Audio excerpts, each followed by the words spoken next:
Doctor बीना चतुर्वेदी की आवाज़ में उनके कहानी संग्रह काली घटाएं छट गईं से सुनिए कहानी अतीत के पन्ने। अनूप शालिनी बचपन के दोस्त थे। वह एक दूसरे से प्यार करने लगे और उनका प्यार परवान चढ़ने लगा। दोनों कोर्ट मैरिज करने ही वाले थे, तभी एक्सीडेंट में अनूप की मृत्यु हो गई। शालिनी अनूप के बच्चे की मां बनने वाली थी। माता पिता के विरोध के बाद भी शालिनी ने बच्चे को जन्म दिया था। वह अनूप की यादों और अतीत के पुराने पन्नों के सहारे जिंदगी जीती रही। सुनिए कहानी अतीत के पन्ने। अनूप और शालिनी बचपन के दोस्त थे। स्कूल और कॉलेज की पढ़ाई दोनों ने साथ साथ की थी। न मालूम कब और कैसे दोनों की दोस्ती चाहत में बदल गई थी, मगर दोनों ही इस संबंध में एक दूसरे को अपने मन की बात नहीं बता सके थे। शालिनी बहुत ही संपन्न परिवार की लड़की थी। समाज में उनके परिवार की प्रतिष्ठा थी। शालिनी के पिता जिस कंपनी में सीईओ के पद पर कार्य करते थे, उसी कंपनी में अनूप के पिता एक मामूली से पद पर नौकरी करते थे। शालिनी दादाजी सुप्रीम कोर्ट के जज के शालिनी के दादाजी सुप्रीम कोर्ट के जज के प्रतिष्ठित पद से रिटायर हुए थे। उन्होंने अपने कार्यकाल में शहर के पॉश कॉलोनी में बहुत बड़ा बंगला बनवाया था। वह बंगला बहुत ही खूबसूरत और आकर्षक था। शहर के लोग उसे देखने के लिए दूर दूर से आया करते थे। बंगले के बगीचे की सुंदरता देखने लायक थी। रंग बिरंगे खूबसूरत पुष्पों से परिपूर्ण बगीचा और घनी लताओं से सजी हुई उसकी चार दीवारी उधर से गुजरने वाले लोगों का ध्यान अनायास ही अपनी ओर आकर्षित कर लेती थी। अनूप भी इस रास्ते से निकलते समय कई बार उस बंगले के दर्शन करता था। अनूप पढ़ाई में बहुत होशियार था, जबकि शालिनी औसत दर्जे की छात्रा थी। वह कक्षा में हमेशा प्रथम स्थान पर ही रहता था। अनूप ने रसायन शास्त्र विषय में एमएससी गोल्ड मेडल के साथ की थी। विश्वविद्यालय की ओर से उसे शोध करने के लिए 3 वर्ष के लिए विदेश भेजा जा रहा था। उसकी प्रशंसा में समाचार पत्रों के पन्ने भरे हुए थे। समाचार पत्र के मुख्य पृष्ठ पर उसकी फोटो छपी थी। जहां एक ओर इस समाचार को जानकर शालिनी खुश हो रही थी, वहीं दूसरी ओर अनूप के विदेश जाने के समाचार से शालिनी का मन बहुत परेशान हो रहा था। शालिनी की पढ़ाई पूरी हो जाने पर घर में उसकी शादी की चर्चा होने लगी थी। आए दिन रिश्ते आने लगे थे। शालिनी अपने और अनूप के रिश्ते के बारे में किसी को कुछ बता भी तो नहीं सकती थी, क्योंकि उसे स्वयं को भी नहीं मालूम था कि अनूप उससे कितना प्यार करता है। दोनों ने इस संबंध में एक दूसरे से खुलकर कभी कुछ कहा भी तो नहीं था। मन की चाहत बस मन में ही हिलोरें ले रही थी। पिछले दिनों शालिनी की मुलाकात अनूप के साथ एक मॉल में हुई थी। तब दोनों ने अपने अटूट प्यार का इजहार करके भविष्य के प्रति अपनी मंशा प्रकट कर दी थी। बस फिर क्या था, इनका प्यार परवान चढ़ने लगा था। इनकी मुलाकातें रंगीन होने लगी थीं। अनूप विदेश जाने वाला था, यह सोचकर शालिनी का मन बहुत बेचैन हो रहा था। उसकी समझ में नहीं आ रहा था कि वह क्या करे। दुखी मन से वह बालकनी में जाकर बैठ गई थी। बालकनी के सामने बहुत बड़ा पार्क था।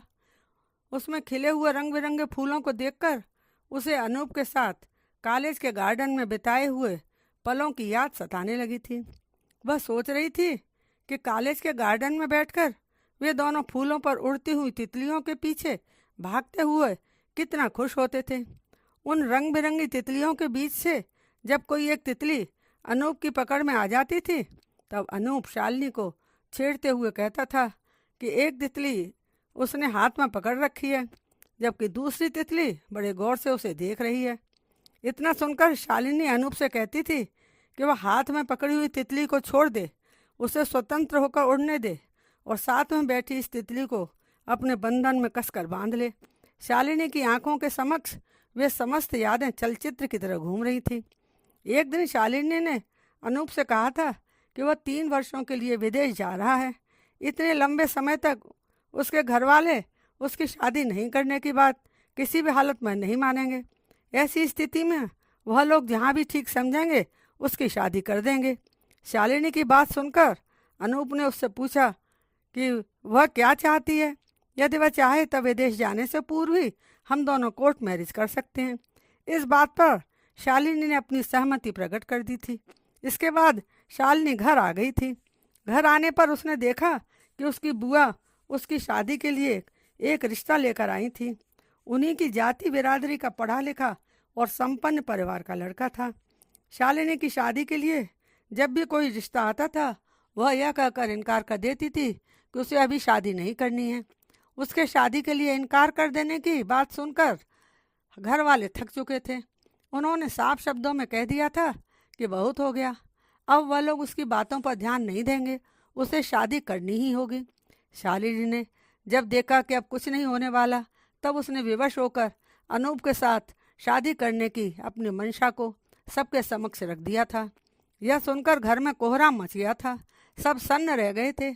एक तो अनूप पिछड़ी जाति का था और दूसरी उसकी पारिवारिक पृष्ठभूमि भी इनके समकक्ष नहीं थी। शालिनी इस बात को भली भांति जानती थी कि उसके घर वाले इस रिश्ते की स्वीकृति कभी नहीं देंगे। शालिनी ने अनूप को यह बात बताई थी। अनूप अगले महीने ही विदेश जाने वाला था। उसने शालिनी से कहा कि वह परेशान न हो। अगले सप्ताह कोर्ट में शादी करने की तारीख उसने रजिस्टर्ड करवा ली है। अनूप ने शालिनी से कहा कि हम कोर्ट चलकर रजिस्टर्ड शादी कर लेंगे और घर वालों को बाद में बताएंगे। जब मैं तुम्हें फ़ोन करके बुलाऊं तब तुम अपने साथ एक गवाह लेकर आ जाना। मैं कुछ देर बाद तुम्हें फ़ोन करके बता सकूंगा।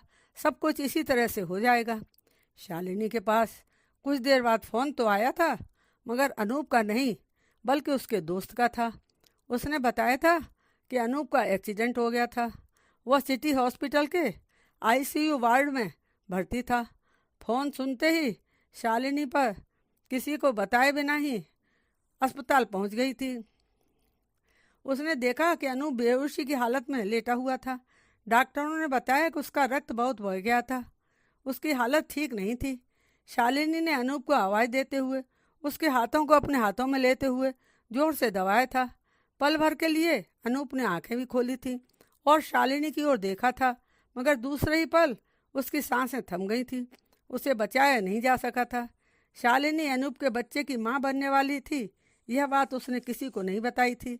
अनूप ने अपने माता पिता को सब कुछ बता दिया था। अनूप के पिता ने उसे कोर्ट मैरिज की अनुमति दे दी थी। उनका कहना था कि शादी हो जाने पर सब ठीक हो जाएगा। अनूप के चले जाने से परिस्थितियां अचानक बदल गई थी। अनूप के माता पिता इस संबंध में कुछ भी बोलने लायक नहीं थे।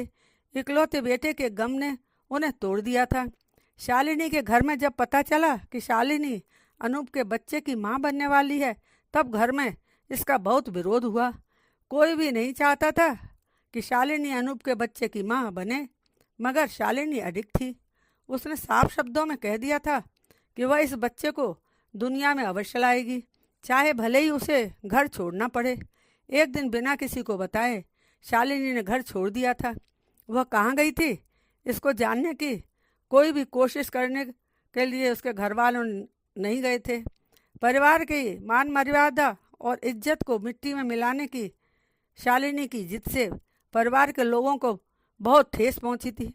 परिवार के लोगों ने अपने दिल पर पत्थर रखकर यह मान लिया था कि उन लोगों के लिए वह मर गई थी। समय होने पर शालिनी ने बेटे को जन्म दिया था। शालिनी की जिंदगी से अनूप भले ही चला गया था, मगर उसकी भावनाओं और विचारों का प्रकाश हर क्षण उसके साथ था। शालिनी ने अपने जिगर के टुकड़े का नाम गगन रखा था। उसने गगन की परवरिश बहुत ही अनुशासनपूर्ण ढंग से की थी। अनूप के समान ही गगन पढ़ाई में बहुत होशियार था। हमेशा प्रथम स्थान से परीक्षा उत्तीर्ण करता था। शालिनी के सपनों में अनूप हमेशा आता था और उसका मार्गदर्शन भी करता रहता था।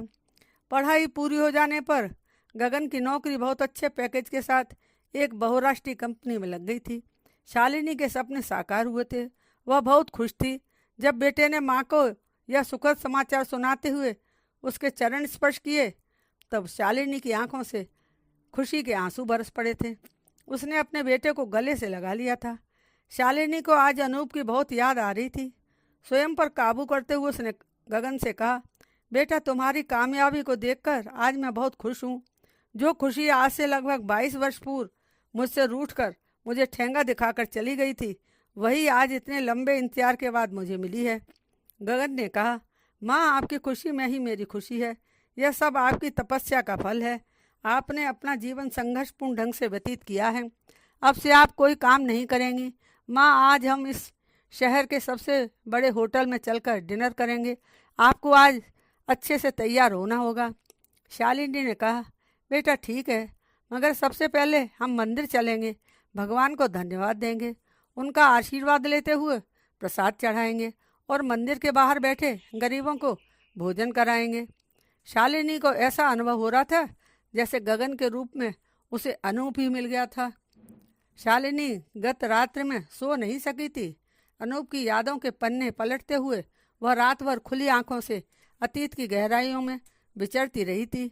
विचारों का केंद्र बिंदु केवल अनूप ही था। अनूप के साथ बिताए गए पल ही तो उसके जीवन का सहारा थे। शाम के समय शालिनी को बेटे के साथ होटल में डिनर करने जाना था। गगन ने अपने दोस्तों को पार्टी दी थी। शालिनी अलमारी खोलकर अपने पहनने के लिए वही साड़ी निकाल रही थी जो उसे अनूप ने दी थी, मगर वह अनूप के सामने उसे पहन भी नहीं पाई थी। आज वह उसी साड़ी को पहनना चाह रही थी। शालिनी ने जैसे ही उस साड़ी को अलमारी से निकाला, तभी साड़ी की परत में छिपाए गए अनूप के पत्र गिरकर बिखर गए थे। ये वही पत्र थे जिनके माध्यम से अनूप ने अपने प्यार का इजहार किया था। उन पत्रों को हाथ में लेते ही उसकी आंखों से आंसुओं की झड़ी लग गई थी। अतीत के प्रश्नों को पलटते पलटते शालिनी के मनमानस में एक ऐसी पुस्तक तैयार हो गई थी जिसका हर शब्द मोती की तरह उसके दिलो दिमाग में अंकित हो गया था। ये गढ़े हुए शब्द बरसों बाद भी धूमिल नहीं हुए थे।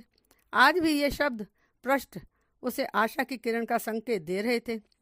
अनूप की फोटो के समक्ष खड़ी होकर शालिनी ने उससे कहा कि जिंदगी हर घड़ी हर मुकाम पर मुझे हैरान करती रही थी, मगर किसी तरह से हंसते रोते समय आगे बढ़ता रहा। मैं आपकी यादों के सहारे अपनी जिंदगी जीती रही। मैं हमेशा यही महसूस करती रहती थी कि आप मेरे साथ हो, मेरा मार्गदर्शन कर रहे हो। आपका बेटा आपकी परछाई है। शालिनी का मन हमेशा इसी चाह में रहता था कि नए दिन की शुरुआत अच्छा देखकर हो। प्रभात बेला में चिड़ियों की चहचहाट और फूलों की सुगंधित महक को महसूस करने से उसे बहुत सुकून मिलता था। वह भगवान से सर्वदा यही प्रार्थना करती थी कि वह बहुत कष्ट झेल चुकी है, अब उसके ऊपर अपना आशीर्वाद बनाए रखना। अनूप के चित्र की आरती उतारते हुए वह कह रही थी, अनूप, मेरी आंखों में सर्वदा आपकी छवि ही बसी रहती है। जब भी मैं अलमारी के खानों को साफ करती हूँ, हाथ में आ जाते हैं अतीत के पुराने पन्ने।